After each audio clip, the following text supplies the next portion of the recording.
बहुत अच्छा कर दिया, या अपोजिशन को जनता ने रिजेक्ट ही मार दिया कि नहीं तुम अपोजिशन में भी खड़े होने लायक नहीं हो। ये बहुत कुमारी ने खेसारी लाल यादव को हरा दिया। और वहीं दूसरी तरफ ताजा ताजा राजनीति में उतरी मैथिली ठाकुर यहां पर 4 बजे तक के रुझानों में आगे चलती हुई दिखाई दी थी।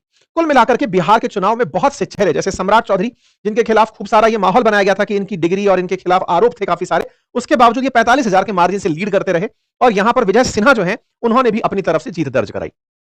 कुल मिलाकर के बात यह है कि एक ऐसा जनादेश आया जिस जनादेश ने बहुत से प्रश्नों का जवाब ही खत्म कर दिया, प्रश्नों का ही जवाब नहीं छोड़ा। पहला प्रश्न था कि क्या वोट चोरी होती है, क्या जनता को अपोजिशन ये समझाने में कामयाब हुआ, क्या जनता एक बार भी किसी तरह से अपोजिशन के साथ नजर आई। अपोजिशन ने इतना जबरदस्त तरीके से अपने द्वारा इस मुद्दे को उठाया था कि वोट चोरी हो रही है, और तो और जो एसआईआर रिपोर्ट तैयार की जा रही है वो चुनाव आयोग के द्वारा केवल अपनों को सेलेक्ट करने का प्रयास है और लोगों को बाहर निकालने के लिए की जा रही है।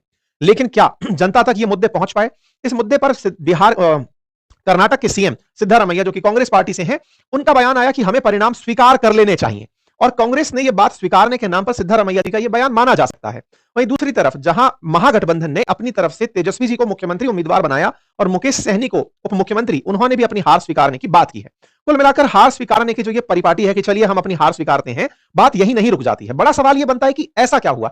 एक होता है एंटी इनकम्बेंसी की जो सरकार है उसके खिलाफ माहौल है। यहां सरकार पिछली बार जितनी सीटों पर थी उससे ज्यादा बढ़कर आ गई है, तो प्रो इनकम्बेंसी कैसे होगी? मतलब सरकार ने ऐसा क्या कर दिया? तो दो ही सवाल है कि सरकार ने या तो पिछले कार्यकाल में बड़ा विश्लेषण है, बिहार और उत्तर प्रदेश को उत्तर भारत की राजनीति के सबसे बड़ी प्रयोगशालाओं में और सबसे बड़े निर्णायकों में माना जाता है।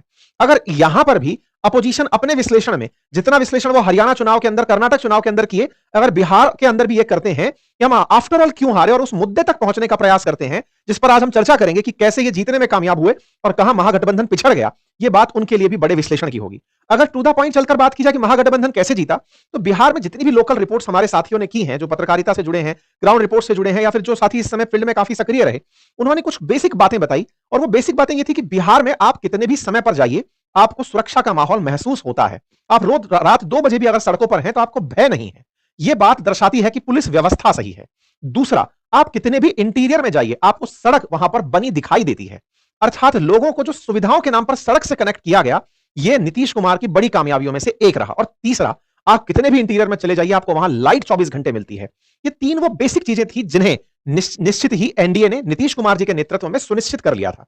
चूंकि अपोजिशन अपने 20 साल पुराने दाग भी अब तक नहीं धो पाया था, महागठबंधन ने तेजस्वी जी को, जो कि लालू जी के सुपुत्र हैं, उन्हें मुख्यमंत्री पद पर जैसे ही अनाउंस किया कि ये हमारे मुख्यमंत्री उम्मीदवार होंगे, लोगों में फिर से एक भय का माहौल और पुराना